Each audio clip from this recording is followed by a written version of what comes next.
Something unusual happened on live British television recently, and if you haven't seen it yet, you're going to want to stick around for this one. A daytime debate show, of all places, may have cracked open a conversation that royal commentary has largely avoided for years. Welcome back to Royal Truth Desk. Today we're breaking down a Jeremy Vine segment that's been quietly making waves across social media.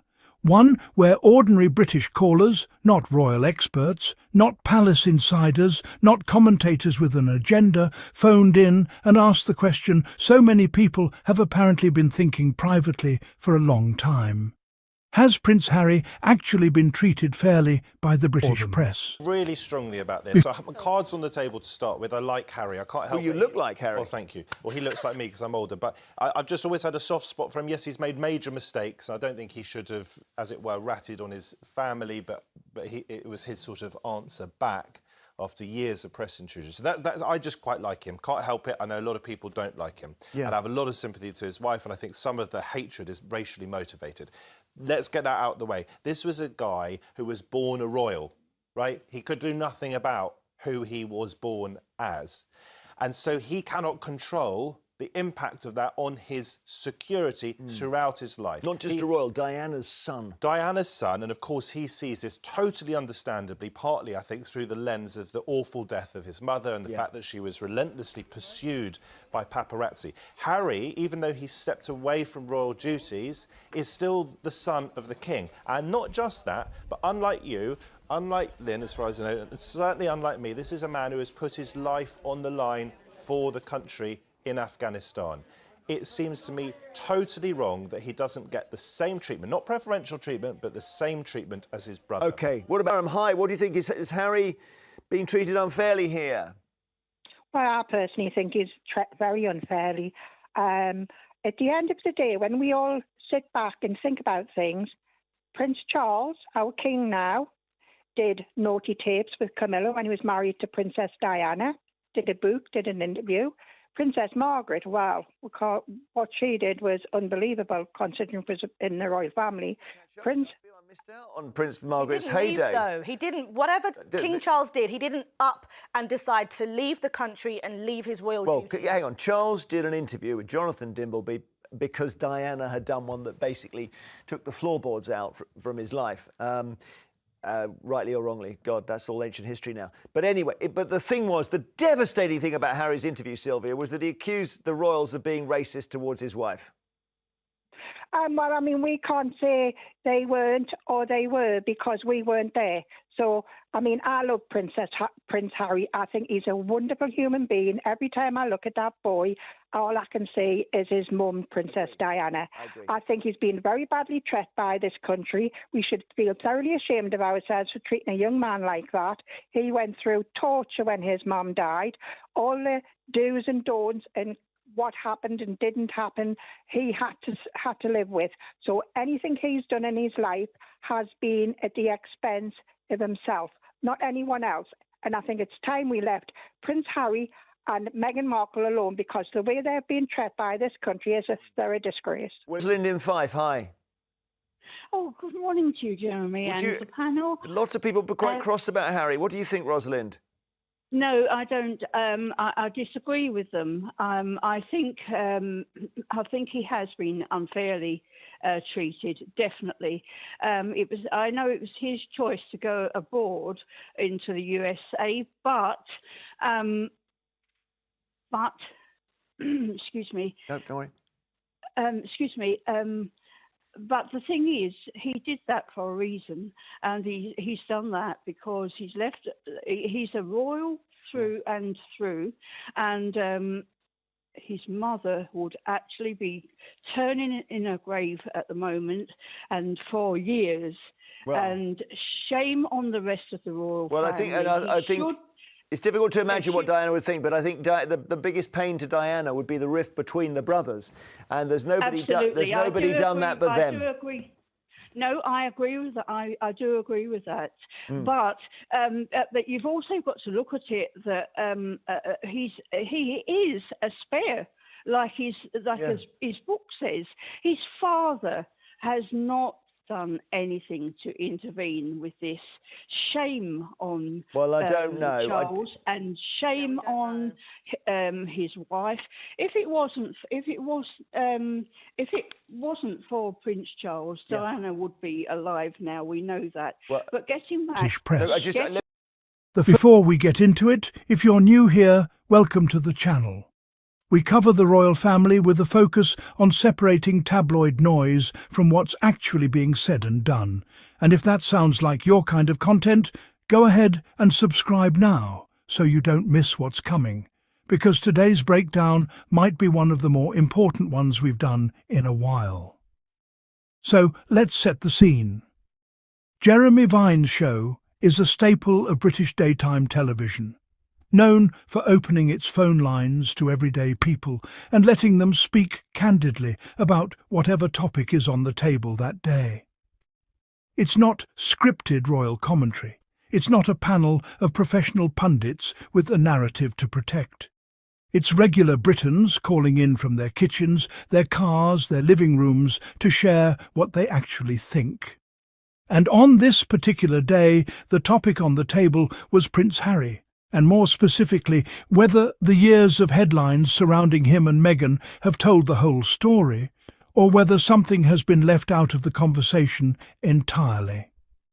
What made this segment stand out wasn't necessarily anything Jeremy Vine said, although his own remarks during the discussion were notably candid. What made it stand out was the sheer volume and passion of callers who pushed back against the dominant tabloid narrative. One after another, people phoned in with a version of the same sentiment. That Harry has, in their view, been judged by a different standard than other members of the royal household, and that the constant drumbeat of negative coverage may have shaped public opinion in ways that don't fully reflect reality. Let's start with the security issue, because this is where a lot of the callers focus their frustration. For years, one of the most consistent criticisms lobbed at Harry has been around his decision to fight for continued UK security protection after stepping back from royal duties, and his subsequent legal battles over the issue. Tabloids have often framed this as entitlement, as Harry wanting to have it both ways, protection without the responsibilities that come with being a working royal. But several callers on this broadcast challenged that framing head-on. Their argument was straightforward. Harry is a former senior royal, a blood relative of the monarch, a decorated military veteran who served 2 tours in Afghanistan, and a father raising young children who, whether he holds an official royal title or not, carry royal blood and remain potential targets. From that lens, callers argued, the question isn't why Harry wants security. The question is why that would ever be treated as unreasonable in the first place. That naturally led the conversation toward Harry's military service, an aspect of his life that even his fiercest critics have historically struggled to attack directly. Harry didn't simply wear a uniform for photo opportunities. He served on the front lines, flew Apache helicopters in combat zones, and by most accounts earned the respect of the soldiers he served alongside, specifically because he refused special treatment during deployment. Callers pointed out that this is a man who, by any reasonable standard, put his life on the line for his country, and yet so much of the media conversation around him in recent years has focused on lifestyle choices, business deals, and interpersonal family drama, while his service record gets mentioned only in passing, if at all. Several people phoning in seem to be asking, essentially, how does someone go from being publicly praised for his military service to being publicly mocked for wanting basic protection for his family without something in that narrative not adding up? And then, inevitably, the conversation turned to Princess Diana, because with Harry it almost always does. This is where some of the most emotional moments of the discussion reportedly came through. Callers brought up in various ways the same underlying point, that Harry lost his mother at 12 years old, in the most publicly devastating and internationally scrutinized way imaginable, with the paparazzi pursuit that preceded her death still fresh in the minds of an entire generation. For callers, that context isn't a side note to Harry's story, it's arguably the central lens through which everything else should be viewed. When Harry has spoken about his distrust of the British press, about wanting to protect his own children from the kind of intense media exposure that surrounded his mother, critics have often rolled their eyes and accused him of playing the victim. But the callers on this broadcast seem to be pushing back hard against that dismissal, essentially arguing that a man who watched his mother's death become a media spectacle has more than earned the right to be protective, even defensive, about how the press operates around his family. This is really where the debate seemed to hit its most powerful note, the idea that Harry has been judged by a different, harsher standard than other senior royals, past and present. Callers pointed out that other members of the royal family have made controversial choices, taken heat for public missteps, or generated their own share of unflattering headlines over the years. Yet the level of sustained, relentless coverage aimed specifically at Harry and Meghan feels, to many ordinary viewers, disproportionate. Is it because they left official royal duties? Is it because Meghan is American and biracial, and the couple's departure was framed by some outlets as a rejection of British institutions? Is it simply because their story sells papers in a way few other royal storylines do anymore? The callers didn't always agree on the exact cause, but there was a recurring thread. Something about the tone and intensity of the coverage aimed at this specific couple has felt different, and increasingly ordinary people are willing to say so out loud on live television without hedging. What's especially interesting here is the platform this conversation happened on. This wasn't a sympathetic royal fan account or a Sussex-focused commentary channel putting this argument forward. This was a mainstream daytime show, watched by a broad general audience, many of whom likely hold no particular allegiance to Harry and Meghan one way or another. And yet caller after caller used their airtime to challenge the prevailing tabloid script. That matters, because it suggests this isn't simply a case of Sussex supporters shouting into an echo chamber online. It's a sign that everyday Britons, across different backgrounds and political leanings, may be starting to independently arrive at similar conclusions. That something about the public narrative around Harry has felt incomplete or unfair for quite some time. So the bigger question this raises is simple but significant. Is public opinion actually shifting? For years, especially in the UK press, criticism of Harry and Meghan has felt almost like the default setting, a safe, popular position to take that rarely draws pushback. But moments like this Jeremy Vine segment suggest that default may be cracking, at least a little. When ordinary callers start openly questioning whether a war veteran who lost his mother in a paparazzi chase deserves better than mockery for wanting to protect his own children, that's not a small thing. That's the kind of moment that chips away at a narrative that's been treated as untouchable for the better part of a decade. Of course, it's worth being honest here. One television segment doesn't rewrite years of tabloid coverage, and scepticism toward Harry and Meghan certainly hasn't disappeared, not by a long shot. Plenty of viewers watching that same broadcast likely felt just as strongly in the opposite direction, and the comment sections under clips of this debate reportedly reflect that same divide.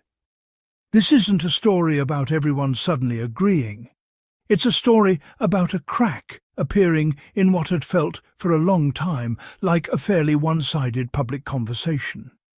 And cracks like that tend to be worth paying attention to, because they often signal where public sentiment might be heading next, even if the shift is gradual rather than sudden. There's also something worth noting about why this particular format, live callers on daytime TV, carries a certain kind of credibility that scripted commentary sometimes lacks. These aren't rehearsed talking points from a publicist or a royal reporter with a book to sell. These are unscripted, sometimes emotional, occasionally imperfect arguments from people speaking off the cuff about how they genuinely feel. That rawness is part of what made this segment resonate the way it did online, clipped, shared and discussed far beyond the show's usual audience. People don't typically go viral defending an unpopular position unless there's a real undercurrent of sympathy building beneath the surface. So where does this leave the broader conversation about Harry and Meghan? If moments like this become more frequent, if more mainstream platforms start giving space to voices questioning the fairness of the coverage rather than simply amplifying it, we may be looking at the early stages of a genuine shift in how the public engages with this story. Not a total reversal, not a sudden wave of universal sympathy, but a gradual opening up of space for nuance in a conversation that has, for years, often felt flattened into simple hero or villain narratives. That kind of shift rarely happens overnight. It happens in small moments like this one, a caller here, a candid comment there, slowly accumulating until the overall tone of public discussion starts to noticeably change. At the end of the day, the questions raised in this debate aren't really about picking a side in a celebrity feud. They're bigger than that. They're about fairness, about consistency, about whether the same standards get applied to everyone in the public eye, or whether certain individuals get held to a harsher, less forgiving bar. They're about whether losing a parent in one of the most tragic, publicly scrutinized ways imaginable should inform how we interpret someone's need for privacy and protection later in life. And they're about whether military service and genuine sacrifice still count for something in the public conversation, or whether they simply get pushed aside the moment a more sensational headline comes along. We want to know what you think. Do you believe Prince Harry has been treated unfairly by sections of the British media? Do you think this Jeremy Vine debate reflects a real shift happening in public opinion? Or do you think it was just one segment that doesn't really move the needle in the bigger picture? Did those callers say something that a lot of people have quietly been thinking for years but haven't felt comfortable saying out loud? Drop your honest thoughts in the comments below. We read every single one, and this is exactly the kind of conversation this channel exists to have. If this breakdown gave you something to think about, do us a favour and hit that like button. It genuinely helps this video reach more people who might be having the same conversation.